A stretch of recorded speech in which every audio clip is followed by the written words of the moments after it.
সবাই চলে গেছে, শুধু আমি আর বুটু আছি। সেই আমার একমাত্র বন্ধু। প্রতিদিন সকালে দেখি ও পাশেই শুয়ে ঘুমিয়ে থাকে। ওর পা টিপে দিলে চোখ বন্ধ করে ফেলে। আমি হাসি আর ও বোঝে। ও কথা বলতে পারে না, তবু ওর চোখে আমি আমার গল্প খুঁজে পাই। একদিন ভাবলাম একটা ভিডিও তুলি। বুটু ঘুমাচ্ছে একদম তুলার মতো।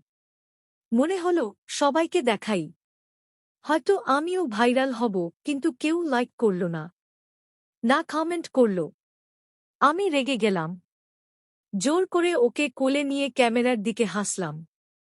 কিন্তু পরদিন সকালে ও আর ছিল না। বিছানায় পড়ে ছিল কিছু লোম।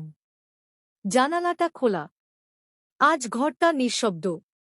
চোখে জল আসে, কিন্তু কাউকে বলা যায় না। দেয়ালে শুধু ঝুলছে একটা কাগজ। মিসিং বটু। সবাই শুধু স্ক্রল করে, কেউ লাইক দেয় না। আর বুটু আর কখনো ফিরে আসে না।